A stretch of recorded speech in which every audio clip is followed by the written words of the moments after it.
Hello and welcome to Health 247 on Rapid Television, your trusted source for information on health issues that impact our daily lives. Today, we focus on baby blues, a common but often misunderstood emotional experience that affects many women in the days and weeks following childbirth. I am Josephine Bitrus.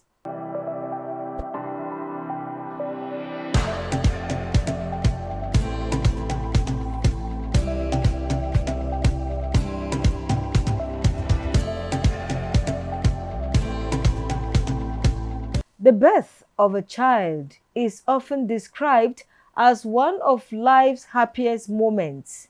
Families celebrate, friends offer congratulations, and a new chapter begins. But behind the smiles and excitement, many new mothers face emotional challenges that are rarely talked about.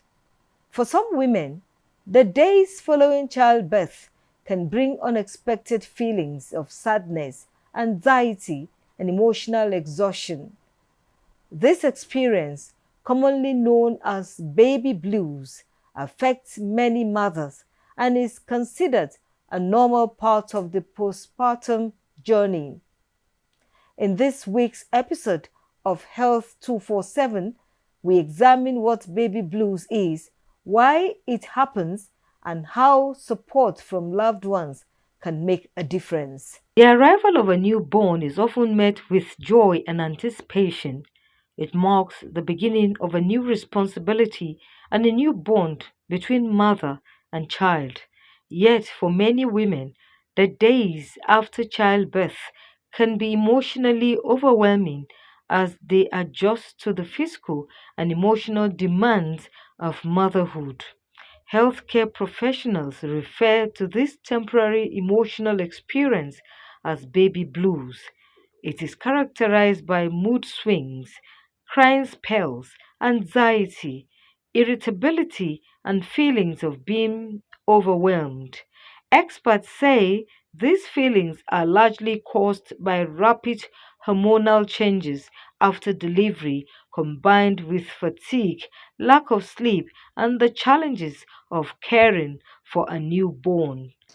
Baby blues is something that happens to women who have just had their babies. Now, this occurs in the postpartum period.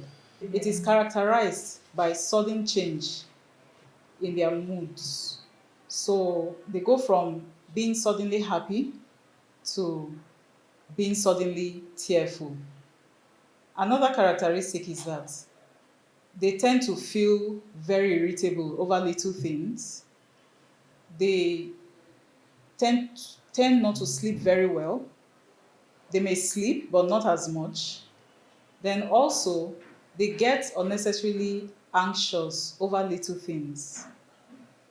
So when that happens to a mother who has just had a baby, is what we call baby blues. Anything that changes their moods, their attitude, their behavior, and then makes them unnecessarily anxious, then it's termed baby blues. Baby blues is a very common experience among new mothers, affecting an estimated 50 to 80% of women after childbirth. It usually occurs within the first few days after delivery and is characterized by temporary feelings of sadness, mood swings, anxiety, and emotional sensitivity caused by hormonal changes, physical exhaustion, and the adjustment to caring for a newborn. In most cases, these symptoms are mild and resolved on their own within 1 to 2 weeks with adequate rest and support from family and loved ones. Now, when we look at baby blues, it's something that is very common, it's very prevalent in our society. And I'm looking at the women in particular.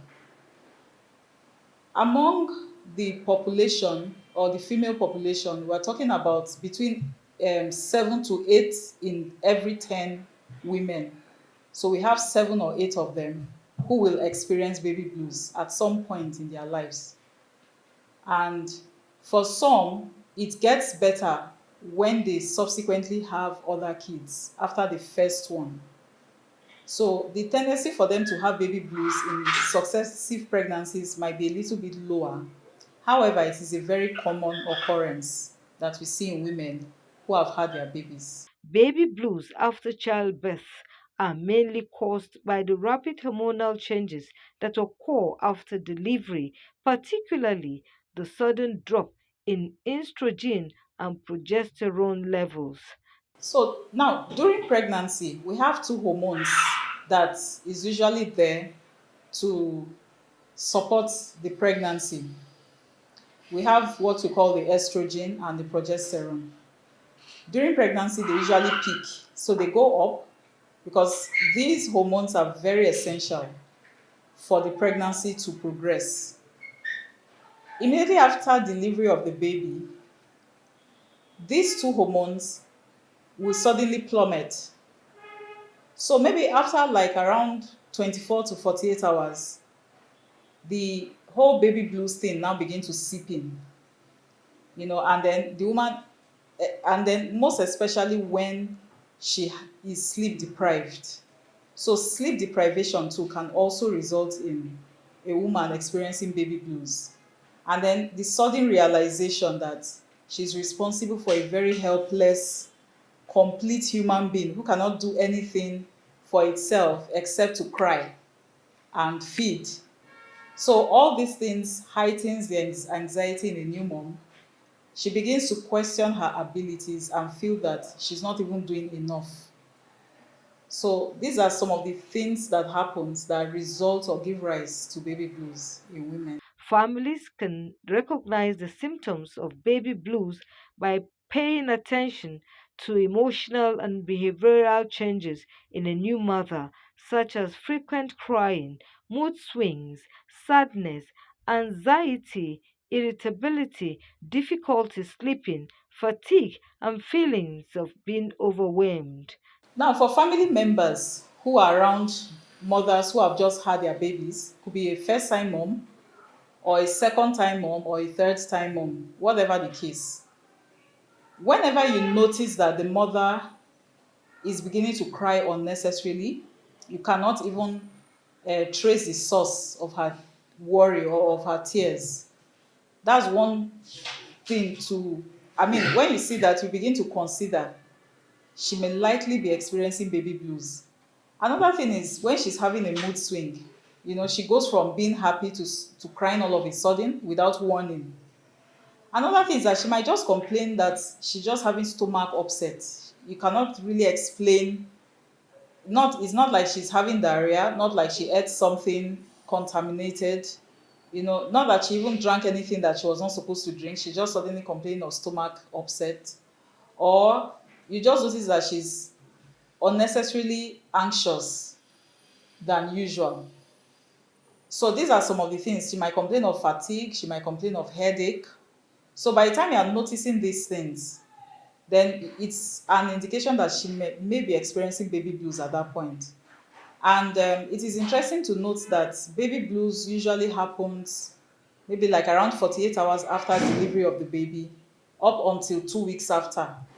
So that period, she's always complaining of not sleeping very well, even when the baby is fast asleep, and so by the time you notice some of these subtle signs, because there are even times the mother might not even be aware of what is going on with her. So as a loved one or a family member or a friend or a relative around this particular group of women, is best to have that understanding so that when you see it, you quickly pick it on time and then find ways to help her. Baby blues usually begin within the first 2 to 3 days after childbirth and typically last for about 1 to 2 weeks. It peaks around maybe day 2 of following delivery of the baby, and it can continue for the next 10 to 14 days. So between the 10th and the 14th day, it gradually starts waning. By that time, the mother is already accustomed to the new normal. Now she's going from being a single wife, she's going from being a single person or just being a wife to being a mom. So that transition period, she's already adjusting to it gradually. And then the whole baby blues wanes off, and then she's facing the reality of her new normal, and then she's gradually, embracing the whole experience. So yes, we are talking about maybe roughly 2 weeks thereabouts, 10 to 14 days. Baby blues and postpartum depression both affect a mother's emotional well being after childbirth, but they differ in severity and duration. Postpartum depression, vis-a-vis baby blues, they are two different things. Especially when we want to look at it from the onset, when it starts, want to look at it with the duration, want to look at it in terms of severity, and then want to look at it in terms of, okay, what kind of intervention do we give? Now, if we're looking at the onset, for baby blues, it starts around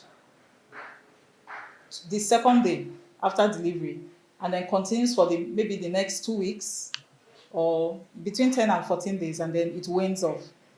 Now, for postpartum depression, please note that there are some women who can go from having baby blues to postpartum depression. For some others, it doesn't follow that course.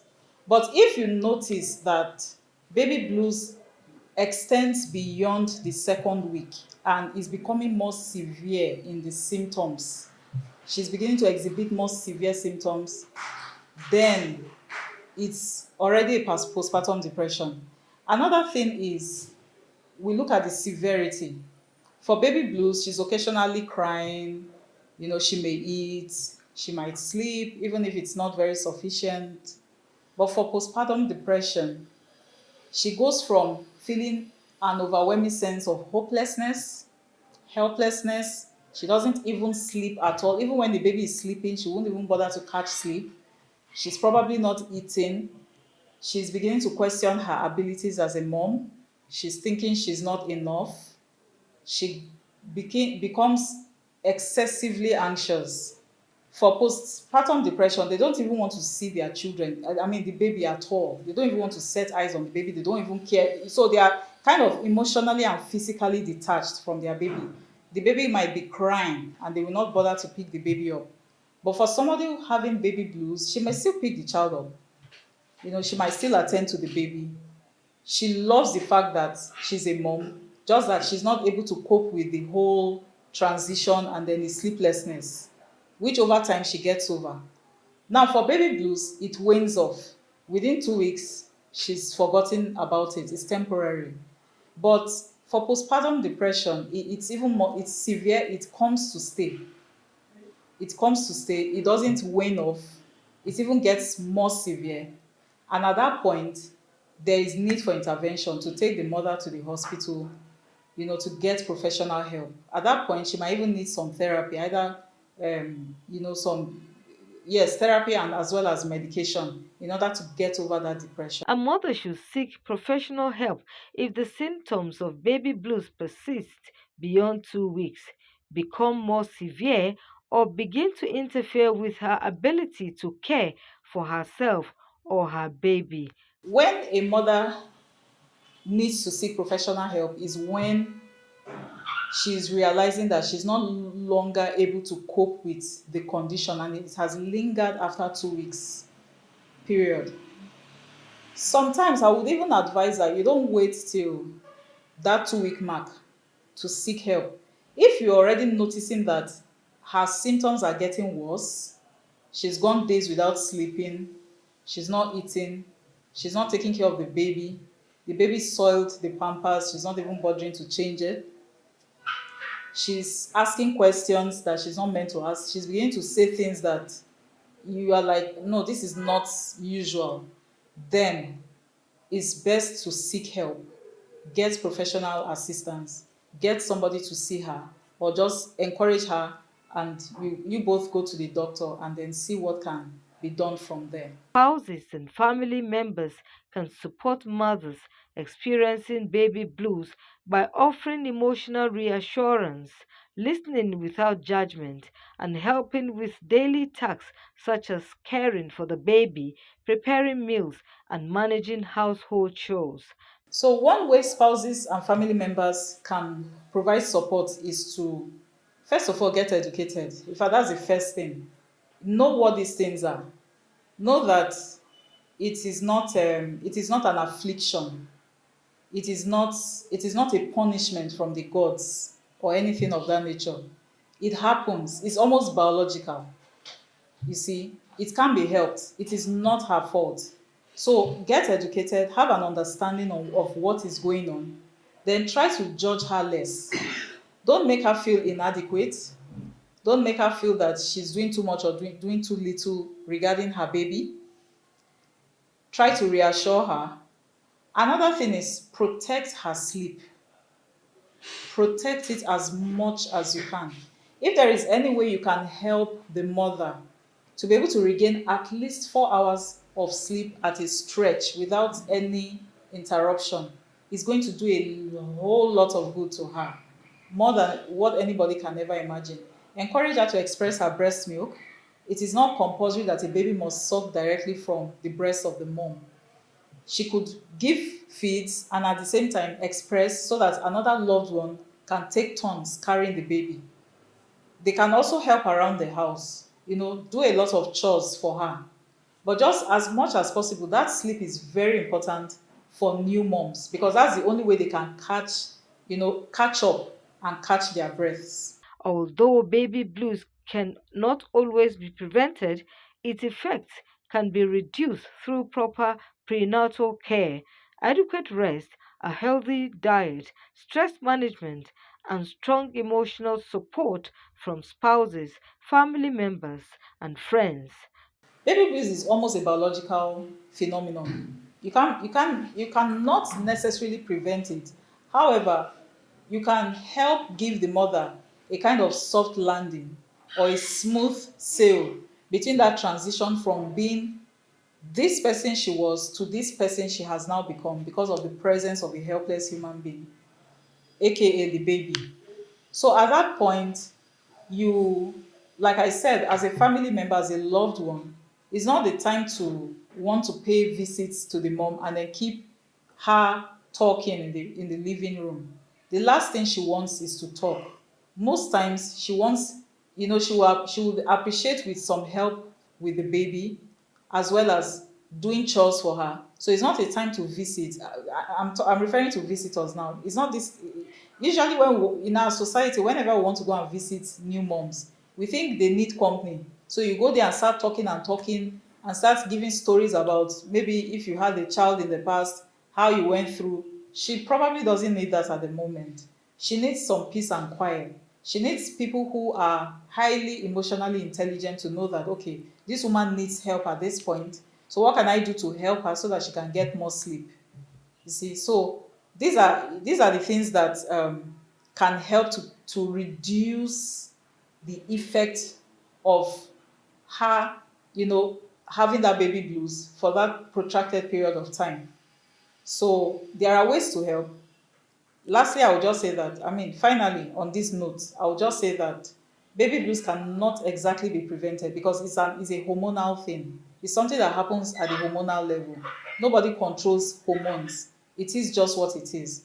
We can only just help the mother to transition seamlessly from this point to this point without feeling the full weight of the condition on her. To mothers experiencing these emotions, it is important to know that they are not alone and that what they are feeling is common and often temporary.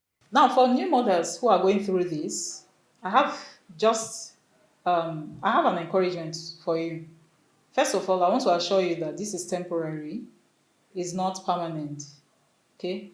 And it's not you're not experiencing it because you lack ability. No.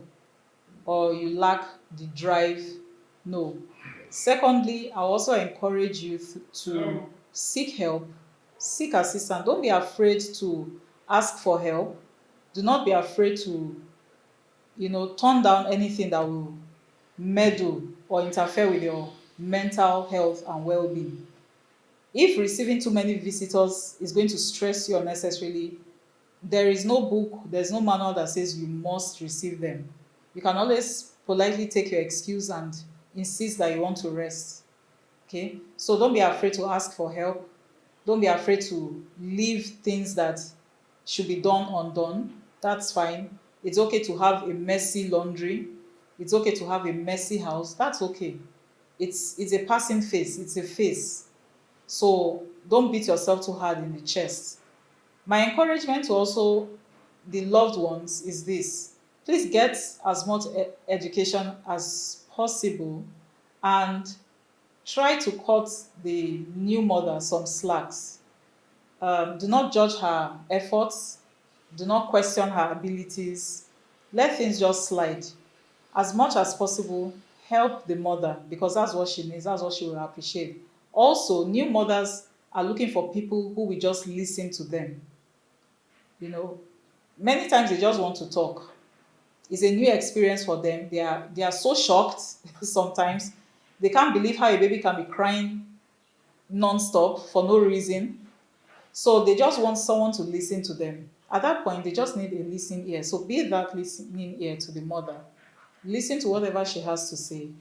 And then do not be in a hurry to advise her. She probably doesn't need that at that moment.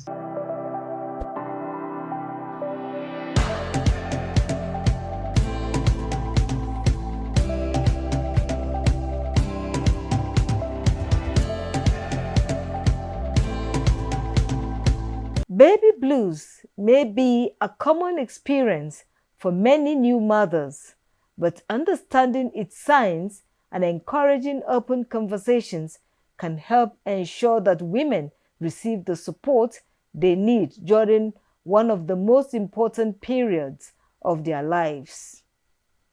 Thank you for watching Health 247 on Rapid Television. Tune in next week for more. Until then, eat well, stay healthy, and take care. I am Josephine Beatrice.